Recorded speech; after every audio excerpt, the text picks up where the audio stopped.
Bitcoin में अब हमें एक और बड़ा सा पंप देखने मिल गया है और इसकी मुझे बिल्कुल भी उम्मीद नहीं थी। ये काफ़ी बढ़िया पंप है और अच्छा हुआ कि मैंने अपनी स्टॉप लॉस को ब्रेक इवन पर लगा दिया था और इसी वजह से अब मैं इस ट्रेड पर मैंने कोई पैसे नहीं खोए। पर बिटकॉइन अब फिर से एक बहुत ही खतरनाक स्थिति में है, क्योंकि अगर आपने मेरी पिछली वीडियो देखी होगी तो उसमें मैंने आप लोगों से कहा था कि अगर मैं प्राइस के ज़्यादा नीचे गिरने के बारे में गलत हुआ और प्राइस उसकी जगह ऊपर जाने लग गया तो भी बिटकॉइन को बहुत सारे रेजिस्टेंस का सामना करना पड़ेगा। और ये तो मैं आपको काफ़ी समय से बताते आ रहा हूं कि इस मार्केट में हमारे सामने बहुत सारी रेजिस्टेंस है और बिटकॉइन हर बार यहां से रिजेक्ट ही होते आया है। हर बार जब भी बिटकॉइन ने ऊपर जाने की कोशिश की है उसे हर बार कहीं ना कहीं से रेजिस्टेंस देखने मिली है। सबसे पहले 37,000 से, फिर 36,000 से और उसके बाद और भी नीचे वाले लेवल्स पर। मतलब जब भी बिटकॉइन ने थोड़ा सा भी ऊपर जाने की कोशिश की है उसे हर बार उसी समय कहीं ना कहीं से रेजिस्टेंस मिल गई और वो वहां से रिजेक्ट हो गया। और इससे हमें यही पता चलता है कि ये डाउन ट्रेंड अब भी काफी मजबूत है और इसी वजह से मेरे हिसाब से प्राइस कुछ ही समय बाद फिर से नीचे गिरना शुरू कर देगा। इसके अलावा एक और चीज है इस चार्ट पर जो मुझे बताती है कि प्राइस अब काफी नीचे गिर सकता है और मैं इस बारे में आप लोगों को कुछ ही देर में बताऊंगा। मैं ये जानकारी अपने वीआईपी ग्रुप में दे चुका हूं, पर यहां पर इस चैनल पर मैं ये पहली बार बताने वाला हूं। वीआईपी मेंबर्स को तो ये इन्फॉर्मेशन कल ही मिल गई होगी, पर सबसे पहले तो आपको ये पता चल जाना चाहिए एक चार्ट को देखकर कि ये मार्केट अब भी बेरिश है और बिटकॉइन अब भी एक डाउन ट्रेंड में ही है। हालांकि हमें सपोर्ट के नीचे गिरने के बाद एक और बार एक बढ़िया सा पंप देखने मिल गया, हम फिर भी एक डाउन ट्रेंड में ही है इस समय। और वैसे मैंने ऐसा पहली बार होते हुए देखा है कि प्राइस ने एक मजबूत सपोर्ट एरिया के नीचे 2 बार गिरने के बाद दोनों बार ही उसे फेक आउट बना दिया और प्राइस फिर से ऊपर जाने लग गया। ये बहुत ही हैरान कर देने वाली चीज थी चार्ट पर, क्योंकि ऐसा 2 बार होने की उम्मीद तो बहुत ही कम थी, पर बिटकॉइन ने हमें ऐसा करके दिखा दिया। पर जो भी है, हमें सबसे पहले यह पता होना चाहिए कि बिटकॉइन अब भी एक डाउन ट्रेंड में है और प्राइस काफी समय से नीचे की तरफ ही ट्रेड कर रहा है। और वैसे ये जो पंप था ये इलॉन मस्क की वजह से हुआ था। कोई पॉडकास्ट इवेंट था जहां कुछ बड़े लोग आए हुए थे और उनमें से एक थे इलॉन मस्क, जिन्होंने कहा था कि वो और उनकी कंपनीज टेस्ला और स्पेसएक्स अब भी बिटकॉइन, इथेरियम और डोज होल्ड करके रख रहे हैं। ये एक काफी बुलिश खबर थी मार्केट के लिए, जिस वजह से हमें यहां पर कल एक पंप देखने मिला था। ये खबर देखकर बहुत लोग खुश हो गए होंगे और इन्हें लगा होगा कि यहां से प्राइस इस वजह से ऊपर जा सकता है और ऐसा ही सोचकर शायद काफी लोगों ने यहां पर बिटकॉइन खरीद लिया होगा, जिस वजह से प्राइस अचानक से ऊपर जाने लग गया। पर फिर भी जैसा मैंने आपको पहले कहा था, आप लोगों को यह याद रखना है कि इस समय मार्केट अब भी एक डाउन ट्रेंड में ही है और प्राइस काफी समय से सिर्फ लोअर हाईज ही सेट करता आ रहा है। और इसके साथ ही आपको यह भी पता होना चाहिए कि बिटकॉइन ने 65,000 पर अपना ऑल टाइम हाई सेट किया था अप्रैल में और अब तो जुलाई भी खत्म होने वाला है कुछ दिनों में, जिसका मतलब यह है कि बिटकॉइन अब 3 महीनों से इसी डाउन ट्रेंड में है। तो अब ये कोई शॉर्ट टर्म डाउन ट्रेंड नहीं है, अब ये एक मीडियम टर्म का डाउन ट्रेंड है और अगर प्राइस कुछ और महीनों के लिए ऐसे ही डाउन ट्रेंड में रहेगा तो ये एक लॉन्ग टर्म का ट्रेंड बन जाएगा। और इससे हमें यही पता चलता है कि मार्केट अब भी एक काफी खराब स्थिति में है और कल वाले पंप से हमारे ओवरऑल ट्रेंड में हमें कोई फर्क नहीं पड़ा है और अब भी बिटकॉइन एक डाउन ट्रेंड में ही है। अगर आप अपने 1 घंटे वाले चार्ट पर देखें तो आपको शायद लगेगा कि ये पंप बहुत बढ़िया है और ये ट्रेंड अब पलट रहा है, पर जैसे ही आप 1 दिन वाले चार्ट पर जूम आउट करके देखते हैं तो आपको पता चल जाना चाहिए कि अब भी बिटकॉइन की मार्केट बेरिश है और अब भी एक डाउन ट्रेंड ही है। इसके अलावा अगर मैं यहाँ पर 1 दिन वाले चार्ट पर आपको ये इचिमोकू क्लाउड लगाकर दिखाऊं तो इसकी रेजिस्टेंस इस समय 39,000 तक आती है और कुछ ही समय बाद रेजिस्टेंस और नीचे गिर जाएगी तकरीबन 33-34,000 के करीब। तो अगर बिटकॉइन अब अगले महीने तक इस तरह के एक राइजिंग वेज जैसे पैटर्न में ट्रेड करता है, मेरे हिसाब से वैसे ऐसा होने नहीं वाला है, पर अगर ऐसा होता है तो हमें 35,000 के करीब इस इचिमोकू क्लाउड से रेजिस्टेंस मिलनी शुरू हो जाएगी। और वैसे ही ये राइजिंग वेज एक बेरिश पैटर्न होता है और इसलिए बिटकॉइन का प्राइस यहां से फिर नीचे गिरना शुरू हो सकता है। ऐसा भी हो सकता है कि प्राइस पहले ऊपर जाए फिर नीचे गिरे 30,000 के सपोर्ट लेवल पर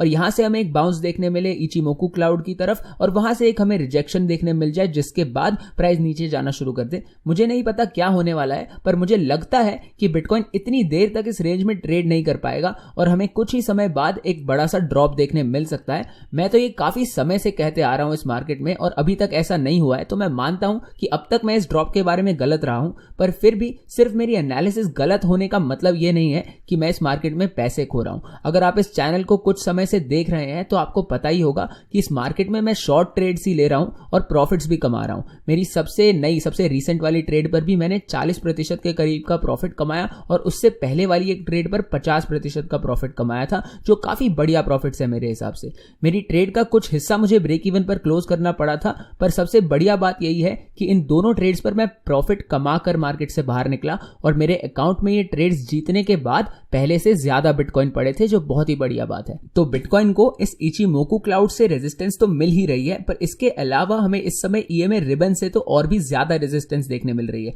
ये रिबन तो बिल्कुल प्राइस से चिपका हुआ है और जैसे ही प्राइस इस रिबन को छूता है हमें इससे एक रिजेक्शन देखने मिल जाती है। और इस समय ये रिबन 36,000 से लेकर 32,500 तक फैला हुआ है, जो हमें बताता है कि ये काफी बड़ा रेजिस्टेंस एरिया है। जब बिटकॉइन पिछली बार इस रिबन के अंदर घुसा था तो हमें एक बहुत ही बड़ी रिजेक्शन देखने मिली थी इससे। अगर मैं इसे अच्छे से अब आपको मेजर करके दिखाऊं तो बिटकॉइन 30% से नीचे गिर गया था, और अगर मैं इसे सिर्फ ईएमए रिबन के बॉटम से बिल्कुल नीचे से मेजर करूं तो भी हमें एक 24% का ड्रॉप देखने मिल गया था। और इसके बाद बिटकॉइन ने और 4-5 बार इस रिबन के अंदर घुसने की कोशिश की थी, पर हर बार प्राइस को यहां से एक रिजेक्शन देखने मिल गई थी, और हमारी आखिरी रिजेक्शन तो 14% की थी, जो एक काफी बड़ी रिजेक्शन थी। तो अगर हमें अभी यहीं से एक और इसी तरह की 14% की रिजेक्शन देखने मिल जाती है तो प्राइस तकरीबन 28,000 पर गिर जाएगा, जो मेरा पहला टारगेट था बिटकॉइन के लिए। पर यह तभी होगा अगर यहां से हमें एक ड्रॉप देखने मिलता है तो, और इसकी मैं आपको कोई गारंटी नहीं दे सकता, और शायद प्राइस यहां से ऊपर जाना शुरू कर दे। मुझे नहीं पता क्या होने वाला है, पर मेरे हिसाब से यहां से प्राइस के ऊपर जाने की उम्मीद इस समय काफी कम है। पर मेन बात तो यही है कि बिटकॉइन बहुत समय से इस ईएमए रिबन से रिजेक्ट होता जा रहा है,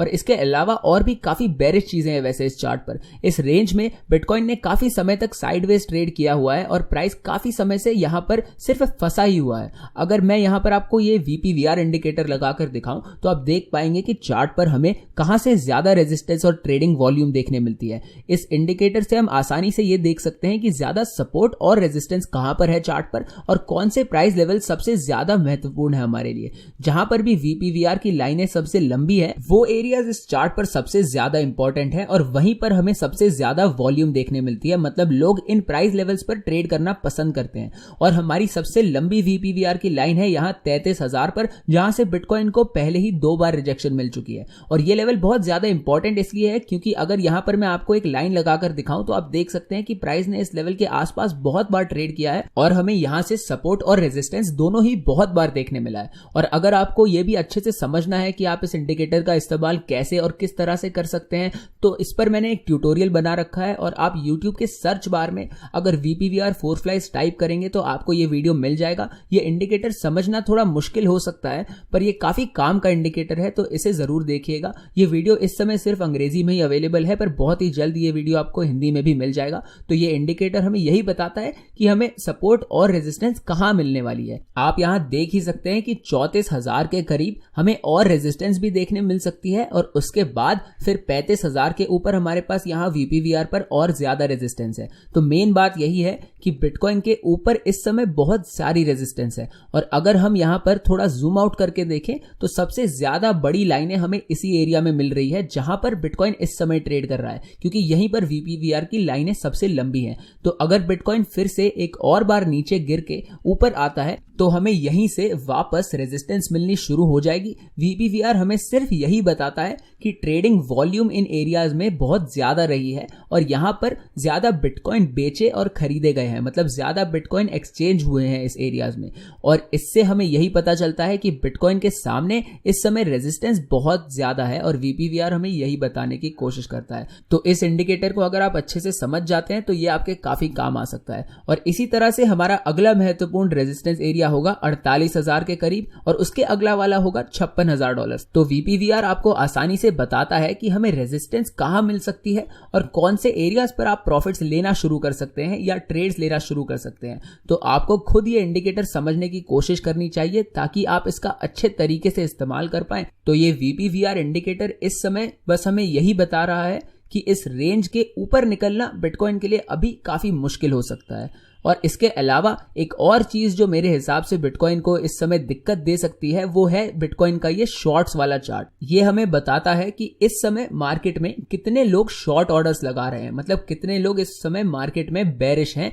और वो लोग बिटकॉइन को नीचे की तरफ ट्रेड कर रहे हैं, मतलब बिटकॉइन को पहले बेचकर फिर उसे खरीदने की कोशिश कर रहे हैं। जब आप महंगे में बिटकॉइन को बेचकर फिर उसके प्राइस के नीचे गिरने के बाद सस्ते में अपनी ट्रेड को क्लोज करते हैं तो इस तरह से आप प्रॉफिट्स कमा सकते हैं शॉर्ट ट्रेड्स लेकर। यहां पर आप देख सकते हैं कि हमारे पास कल वाले पंप के बाद शॉर्ट ऑर्डर्स कितने कम हो गए। ये चार्ट हमें दिखाता है कि बिटकॉइन में एक टाइम पर कितने ज्यादा शॉर्ट ऑर्डर सेट होते हैं और आप यहां देख ही सकते हैं कि 4-5 दिन पहले यहां 18,000 शॉर्ट ऑर्डर्स थे जो अब 3-4 हजार हो चुके हैं। ऐसा तब होता है जब बहुत लोगों ने शॉर्ट ऑर्डर सेट कर रखे हैं और मार्केट अचानक से उल्टी दिशा में जाने लग जाए, मतलब ऊपर जाने लग जाए। और हमें अपने अभी वाले पंप में बिल्कुल वैसा ही देखने मिला है और इसलिए बहुत सारे लोगों के शॉर्ट ऑर्डर्स लिक्विडेट हो गए थे, मतलब बंद हो गए थे और इसी वजह से अब इस मार्केट में बहुत कम शॉर्ट ऑर्डर सेट है। इस मार्केट में हमें ऐसा बहुत बार देखने मिलता है और पहले भी ऐसा हो चुका है कि अचानक से सभी शॉर्ट ऑर्डर्स क्लोज हो गए हो और उसके बाद हमें एक बड़ा सा पंप देखने मिल जाता है। तो इससे हमें यही पता चलता है कि अब कम लोग बिटकॉइन को नीचे की तरफ ट्रेड कर रहे हैं,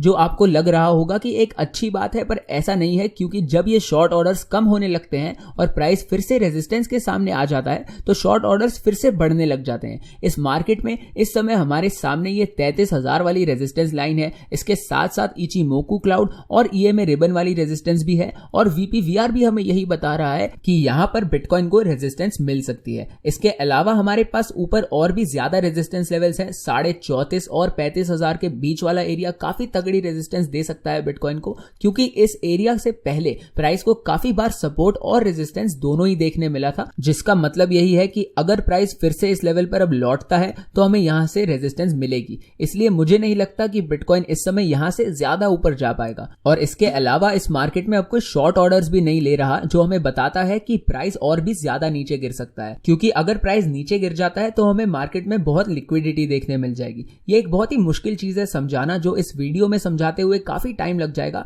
और आप लोग खुद सुनते सुनते बोर हो जाएंगे। तो आप इसलिए लिक्विडिटी हंट्स और शॉर्ट स्क्वीज के बारे में गूगल पर ढूंढ सकते हैं और आपको काफी जानकारी मिल जाएगी इस बारे में और आप इस टॉपिक को फिर अच्छे से समझ पाएंगे। पर अंत में मुझे यही लगता है कि बिटकॉइन का प्राइस यहां से काफी नीचे ही गिरने वाला है और मुझे नहीं लगता कि ये यहां से ज्यादा ऊपर जा पाएगा। पर इसके अलावा मैं आपको यह भी बताना चाहता हूं कि मैं इस मार्केट में गलत भी हो सकता हूं और अगर प्राइस नीचे जाने की जगह यहां इस पीली रेजिस्टेंस लाइन मतलब 33,000 वाले लेवल के ऊपर निकल जाता है तो मेरे हिसाब से प्राइस सीधा 35,000 पर पहुंच जाएगा। और अगर बिटकॉइन वो लेवल भी तोड़ देता है और उसके ऊपर निकल जाता है तो फिर बिटकॉइन 42,000 तक भी पहुंच सकता है और ये लेवल को तोड़ना बिटकॉइन के लिए सबसे ज्यादा जरूरी है। तो मैं इसे फिर से रिपीट कर देता हूं, अगर बिटकॉइन अपनी अभी वाली रेजिस्टेंस को तोड़ देता है तो मैं बुलिश हो जाऊंगा, पर जैसे ही हमें 35,000 से रेजिस्टेंस मिलेगी उसी समय मैं फिर से बेरिश हो जाऊंगा, क्योंकि एक बेयर मार्केट में, एक डाउन ट्रेंड में रेजिस्टेंस मिलने पर आपको बेरिश ही रहना चाहिए। पर अगर बिटकॉइन फिर इस लेवल को भी तोड़ देता है तो मुझे लगेगा कि मार्केट धीरे धीरे पलट रही है, पर जब तक हम इस 42,000 वाले लेवल को नहीं तोड़ते तब तक मैं इस मार्केट में बेरिश ही रहने वाला हूं। पर अगर बिटकॉइन इस रेजिस्टेंस को तोड़ देता है तब जाके मैं इस मार्केट में अच्छे से बुलिश होना शुरू कर दूंगा और तब मुझे लगेगा कि प्राइस अब रिकवर करने लग गया है और अब बिटकॉइन काफी ऊपर जा सकता है और तब मैं मान जाऊंगा कि मैं इस ड्रॉप के बारे में गलत था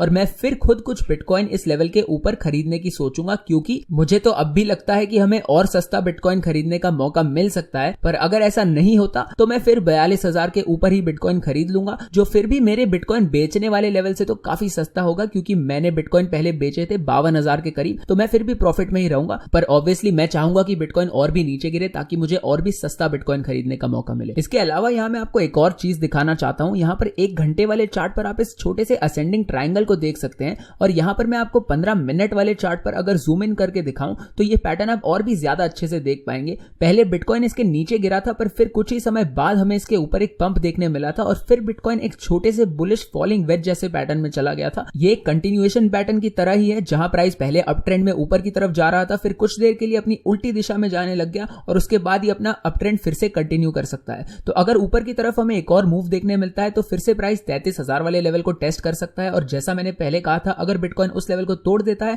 तो हमारा अगला टारगेट होगा 35,000, पर तब तक के लिए ये रेजिस्टेंस लेवल मेरे हिसाब से तगड़ा ही है। तो शॉर्ट टर्म में अब भी बिटकॉइन अच्छा लग रहा है मुझे, पर ये हमें पता ही है कि ऐसा सिर्फ इलॉन मस्क वाली न्यूज की वजह से हुआ है और इसी वजह से हमें एक पंप देखने मिला था। मेरे हिसाब से तो ये पंप बिल्कुल उस पॉडकास्ट की वजह से ही हुआ था और अब हमें रुक कर देखना पड़ेगा कि क्या इस पंप को बिटकॉइन अब ज्यादा समय के लिए होल्ड कर पाएगा, कंटिन्यू कर पाएगा या नहीं। ये पंप हमें अब बिल्कुल उसी समय मिलने की वजह से अब हमारा शॉर्ट टर्म ट्रेंड फिर से बुलिश हो चुका है। बिटकॉइन ने अब तक अपनी कुछ रेजिस्टेंस तोड़ दी है इस एरिया में, जो कि काफी अच्छी बात है, पर अब भी मेरे हिसाब से हमारे सामने काफी ज्यादा रेजिस्टेंस है जो तोड़ना बाकी है बिटकॉइन के लिए और वो मुश्किल साबित हो सकता है। पर अगर इस अप ट्रेंड में दम होगा तो बिटकॉइन इन रेजिस्टेंस लेवल्स को तोड़ पाएगा और शायद शायद अपनी रिकवरी भी फिर शुरू कर दे। और इस छोटी सी रैली की ही वजह से मैं इस समय किसी ट्रेड में नहीं हूं। मेरे पास कुछ आइडिया जरूर है, मैं सोच रहा हूं कि मैं यहां अब किस तरह से एक ट्रेड ले सकता हूं, पर अभी तक मैंने कुछ फाइनल नहीं किया है, इसका कोई फैसला नहीं लिया है। तो अब भी मैं कुछ समय तक रुकूंगा ताकि मार्केट मुझे सही से दिखा पाए कि ये किस तरफ जाने वाली है, ताकि मैं एक ट्रेड ले पाऊं। पर जब भी यहां पर मैं एक ट्रेड लेने की सोचूंगा तो इस ट्रेड की सारी जानकारी हमारे सभी वीआईपी मेंबर्स को मिलेगी। और इस समय वीआईपी मेंबरशिप खरीदने पर आप लोगों को हम एक बढ़िया सा डिस्काउंट भी दे रहे हैं। तो अगर आपको फोरफ्लाइज वीआईपी ज्वाइन करना हो और इस डिस्काउंट का फायदा उठाना हो तो डिस्क्रिप्शन में दी गई पहली लिंक को दबाएं, फिर हमारे फ्री गोल्ड टेलीग्राम चैनल के किसी भी पोस्ट के नीचे दिए गए @4flies बटन को दबाएं और फिर दबाएं सेंड मैसेज वाले बटन को, और हम आपको वीआईपी के बारे में सारी जानकारी दे देंगे। आप देख ही सकते हैं कि इस मेंबर ने एक ही ट्रेड पर 0.8 बिटकॉइन का प्रॉफिट कमाया, जो कि है $25,000 के करीब, और ये तो सिर्फ इनका पहला महीना था वीआईपी के अंदर। और यहाँ एक और मेंबर का मैसेज आया था मुझे और इन्होंने $35,000 का प्रॉफिट कमाया, $35,000 एक ही ट्रेड पर, और ऊपर से इन्होंने लेवरेज का इस्तेमाल करते हुए पहली बार एक ट्रेड ली थी और ये इतना बड़ा प्रॉफिट कमा पाए थे उस ट्रेड पर, जो कि एक काफी बढ़िया बात है। ये लोग इतने बढ़िया प्रॉफिट्स इसलिए कमा पाते हैं क्योंकि आपको हमारे वीआईपी ग्रुप के अंदर काफी चीजें मिल जाती हैं। आपको यहाँ अलग अलग ट्यूटोरियल वीडियोस देखने मिल जाते हैं और काफी सारा कंटेंट मिल जाता है जिसे देखकर आप ट्रेडिंग के बारे में काफी कुछ सीख सकते हैं। और हमारे पास अपने कोर्सेज भी हैं जो आपको फ्री में मिल सकते हैं, पर वो निर्भर करता है आपके प्लान के ऊपर। आप जो भी प्लान खरीदेंगे वीआईपी के अंदर, उस हिसाब से आपको एक $500 वाला या $2700 वाला कोर्स आपकी वीआईपी मेंबरशिप के साथ फ्री में मिल सकता है। और इन कोर्सेज को देखने के बाद आपको ट्रेडिंग के बारे में सभी चीजें अच्छे से समझ आ जाएंगी, क्योंकि मैंने बिल्कुल बेसिक से सब कुछ समझाया हुआ है अच्छे से यहाँ पर। और अगर आपको ट्रेडिंग के बारे में सिर्फ आधी अधूरी जानकारी है तब तो आपको जरूर अच्छे से पहले सीखना चाहिए और उसके बाद ही ट्रेडिंग शुरू करनी चाहिए।